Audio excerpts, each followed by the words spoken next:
Our Hebrew Israelite brothers and sisters, the 12 tribes of Israel scattered all over the earth. Let me take this moment to say welcome back, and I also want to take the time to say thank you so much for your subscriptions. Thank you for your likes. Thank you for your comments. Thank you for everything. In the prayer time, live and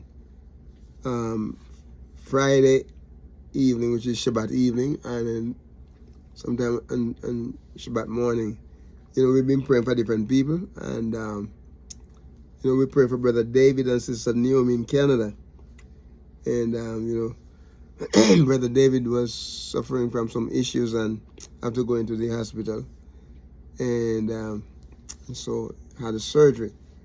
And so praise be to Yahuwah that he is making men now, okay? He's out of it, and Yahuwah is blessing him.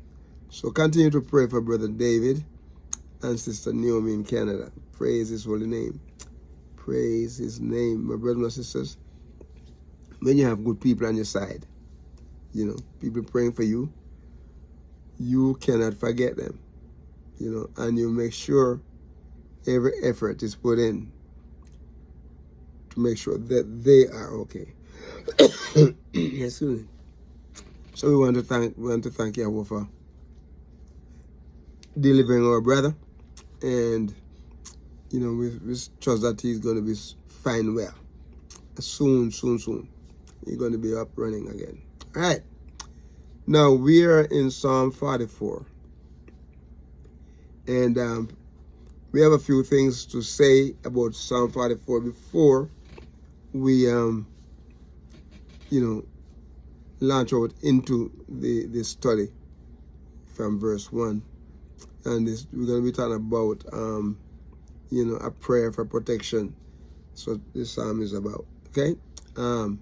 So we see then, my brothers and sisters, in Psalm, as you read through the psalm, you're going to see verses that, intriguing verses and thoughts there.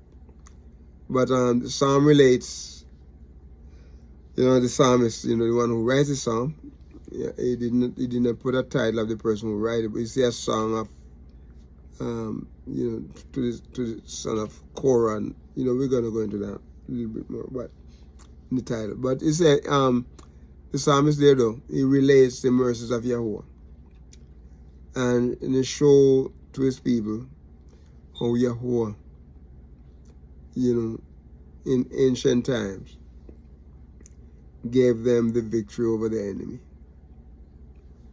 Okay, Psalm 44 verses 1 through 8 relates that. And then he also points out the fact that the present miserable state, the present miserable state we see in verses 9, that's 44, verse 9 through 16, and declares, that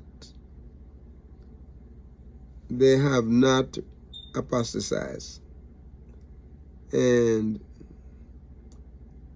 appeals to Yahuwah,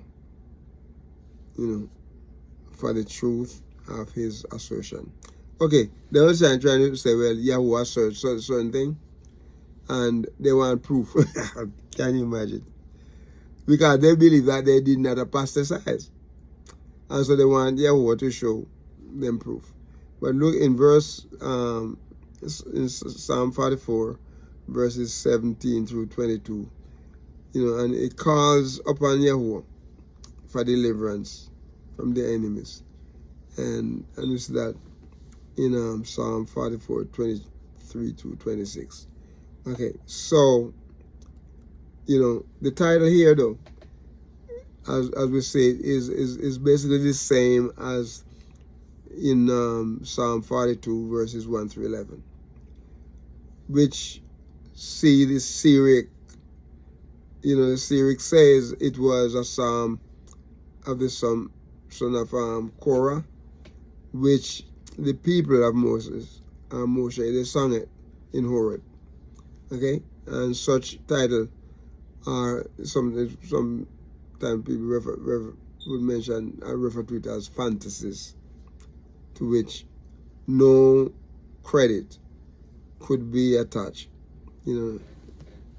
And like the preceding, it appears to belong to the time of the captivity. So we don't know who exactly wrote the psalm, but the psalm here, but it could be, you know, someone, you know, written during the time of the captivity. And you know, the captivity, we have the captivity, southern Israel, which is the tribe of Judah and Benjamin, and a couple of other tribes that have been mixed in with them, you know, but generally in Babylon and Persia. And the 10 tribes north, they were with the Assyrian Empire, you know, so which would have been almost not quite 200 years before the southern tribe were taken. All right, so we started as we look at verse 1 here, Psalm 44, verse 1. And remember, we're talking about a prayer, you know, a prayer for protection. Listen what it says here. We have heard with our ears. My brother and sisters, there's no other way to hear but through your ears. Okay? You can see with your eyes, you know, you can visualize it, but we have heard with our ears, O Yahuwah. O Yahuwah. Let's look at what it's talking about, because when we talk about heard here, it brings us back to Shama, you know. The word was spoken there in the Shema. It says, "Hear, O Israel, Yahuwah, our Eloheka, is our Elohino is one." Okay, He is one Yahuwah. So they heard it. What did they hear with their ears? Okay, I want us to look at this Shama here, to hear, because the word means what the word means here is you know, attentively. You've heard it attentively. Call, gather together, carefully, certainly, consent or consider. So all this involved in the word to hear. Now, the primitive root here is to hear intelligently. Because sometimes, you know, we hear but we don't hear. You know. And when we hear things, we, you know, but instead of us being able to retell it totally, we'll do it in fragmental, you know. So we've heard with our ears. Okay, so what it's talking about here, you know, is to really show attention, you know, to show obedience. If you hear it, then do it, you know, that kind of thing. You know, it's to tell attentively, to call together. Call, gather together. You know, careful. You know, we hear it, you know, certainly, you know, we hear it. We've heard with our ears. And, you know, consume, you know, so then when we hear it, what we got to do? We got to share it again, and we're going to declare it. Okay? So he declared diligently, you know, to discern, to give ear to make, to hear. That's what the word means there. You know, to make a proclamation, or to publish, or, you know, to report something, to show forth, or to make a sound. You know, so if we heard it with our ears, then you know, it means that we have to do something about it, because the word said we're not to be hearers only, but also doers. Praise His holy name. Publish it with regard, we show forth, make sound. We understand it. Whosoever heareth, the word said, be a witness. Praise His holy name.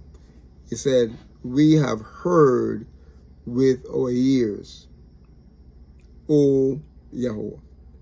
And so look at the word ears there, because the word ears is another Hebrew word, ozen. Ozen. Ozen. A matter of fact, let's back up a little bit here, because when we talk about Shama, we did not really spell it out, because the Hebrew consonants that make up the word Shama, Shin, Mem, and He. Shin, Mem, and Ayin. That's what it is, Ayin. And so here we see that our fathers, according to what it said here, we've heard it with our ears. Okay? Oh Yahuwah, our fathers have told us. So, what did they say to them? What did they tell them? Ozen, ear, and ear. So it's ozen and ear. Is it like an advertising? Is an audience? And my brothers and my sisters, when we share His word, okay? Excuse me. Some going to be displeased. Everybody not going to be pleased to hear it. Some going to be displeased. Hearing His word, showing. Come to the word from as, I mean broadness. That is something concrete. The ear, the hearing, show, to give, to perceive by the ear. Sometimes we hear something, no spoken word, just to hear, what was said. Right? Okay. So the primitive root here probably is to expand, but use only as a denominative from ozen. Azan and then ozen, to be broad, or to be broadened out of the ear with the hand. That is, by implication, to listen. If we hear something, we don't listen to it, to what is being said. So we give and we perceive by the ear, and we hearken, we listen to what is being said. Praise be to His holy and matchless name.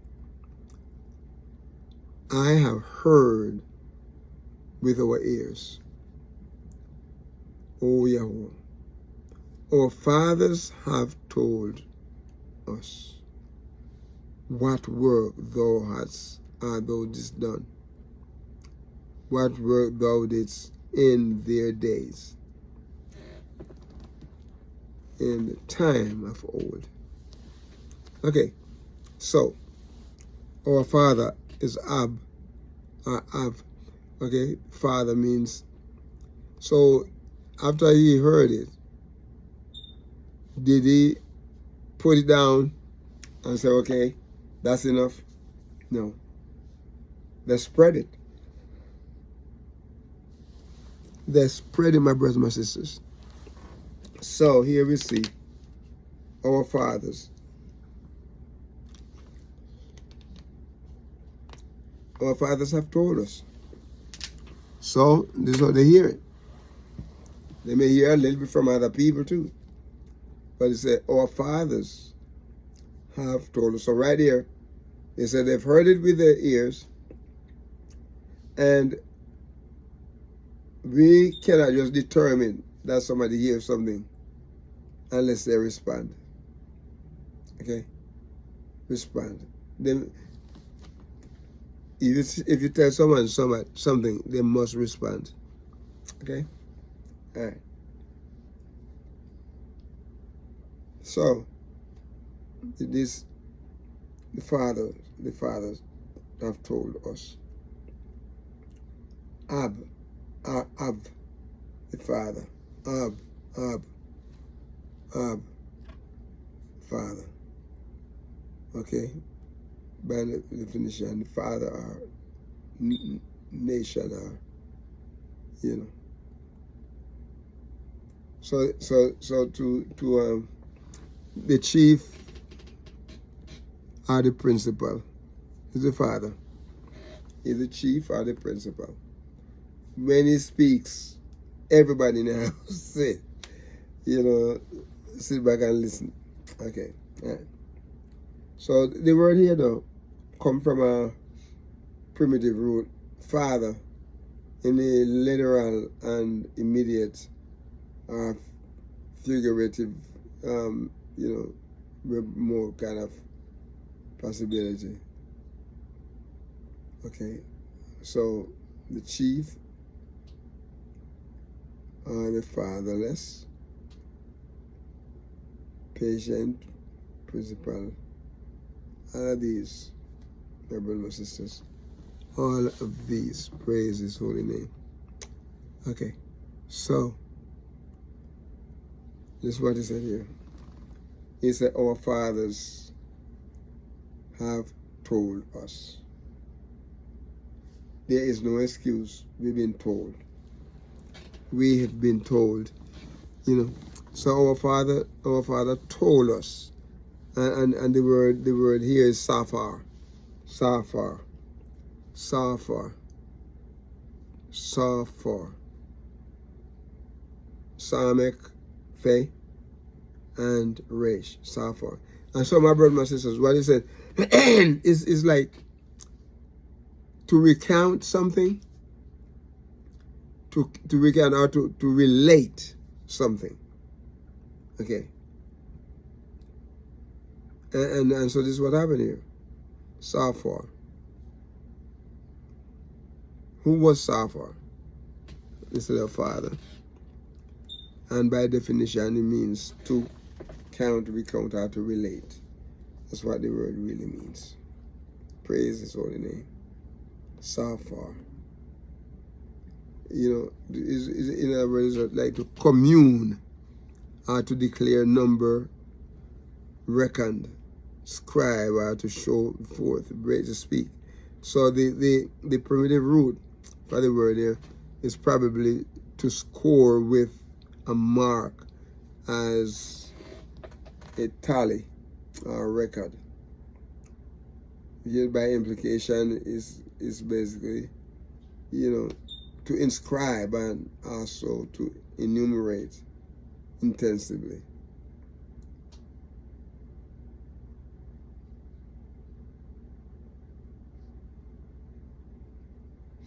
Praise His name.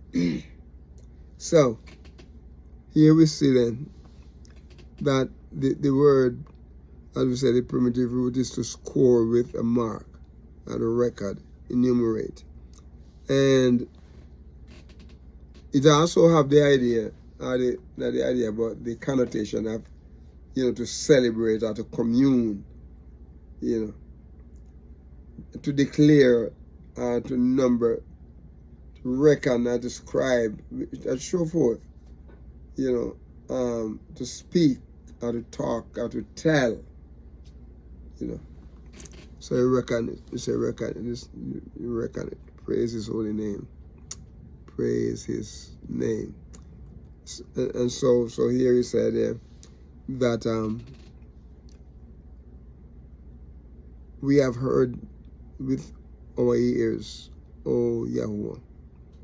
Our fathers have told us what work they did in the days, in their days of old, or in the time of old.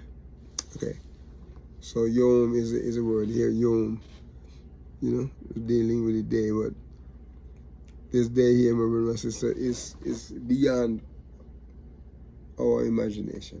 This day, we try to figure out what we know. They're not going to be like a 24 hours period. You know, Yahuwah doesn't see time the way we see time, but he put the time there, and he expects us to follow. You know, to follow. So we have heard with our eyes, O Yahuwah, our fathers have told us. What did he tell them? What work they did in the midst of people. What work they did in the midst of people. Okay. So in their days, the work that he did in their days. Let's look and see, because the word day here is Yom. Yom, Yod, Vav, and Mem. Yom. And what it's saying here, my brother and my sister, is that Yahuwah, in his own way, my brothers and sisters, caused all of these things to come to pass. Praise his holy name. Praise his name.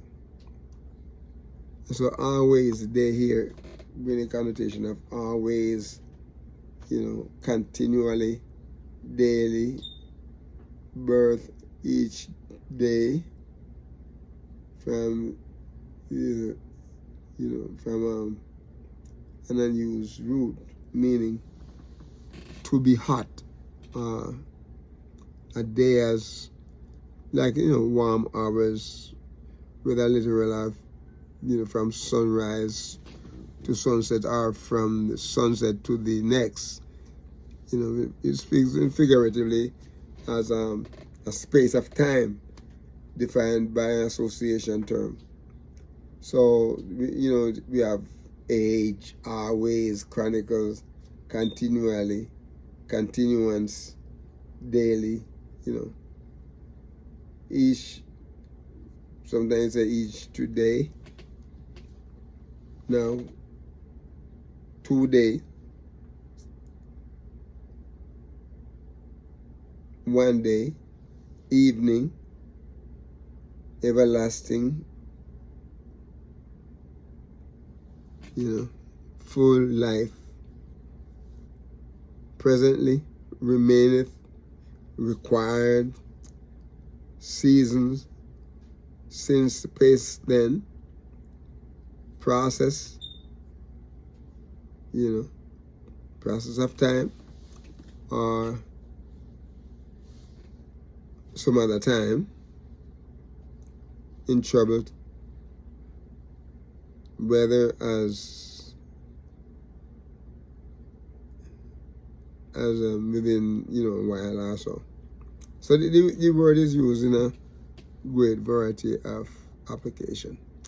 My brothers and my sisters, we're going to stop here, and we come back to verse 2. So we're going to ask you to be a blessing to someone and walk with the King. Shalom.